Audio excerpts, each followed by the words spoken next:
исто на Ческа дојдевме. Од Скопје мајка ми внатре беше. Среќа што здраво и живо изизнала она. Па другото, се гледаше. Се гледа.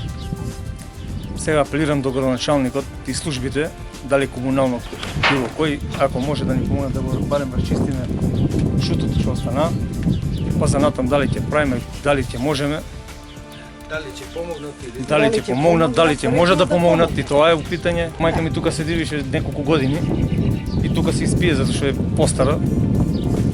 Ја идев чат пат. И тоа е. И сега, и они цел спрат горе, доле, си реновирааше, правевме. Еве, струја стававме, нова струја ставивме. Еве, имаше сандъчето сега извадено. Се не беше Тоа е, сега, ќе бараме помоши до службите, ако може некој.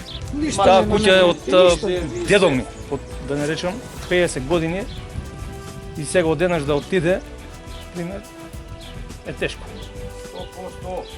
Тоа е. А јас спиех и се разбудих ка буна, викам дали грми нешто, се врне, викам.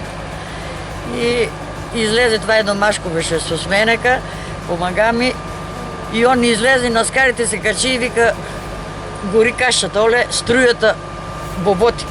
Дај да бегаме навонки, не можехме ништо да изнесеме сите. И врта на телефона, не знам бројовето на тоа, он врти, оболантата врти на полиција, и ни други свет завртели и дојде пожарната и гасија. Документи се ми изгоре, багаж ми изгоре се. 20 јамули, имам тепици, тие купишча. Нема пензија, нема ништо, тоа е што носи на неа. Това што Нема ни носам, јалиште. немам ништо друго. Значи, Шерка ми, нека зето ми пензионер. донесе патик. 6.000 изимам таква Социјално. социјалната е, што вика, за старечко. Друго ништо немам. Па сабале се случило тоа. 2 сата. У 2 сата, ли? Игор се јавил на сестра ми. Сестра мене ми се јави во 4:20, куќата веќе изгорела. И дојдовме ние после 6 сата тргнав од Скопје, 6 и нешто. Они на време излегле, ама гори тоа. Што може да се изнесе ништо. Струја, што може да биде друго.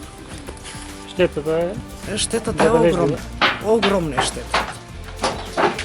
Се ни беше следено, сега ништо не е. Сабајле кога станавме по 5 по 6 имаше, ама после веќе и друга пожарна дојде и го смирија и се плашат да не дојде на тука, оти гледајќи.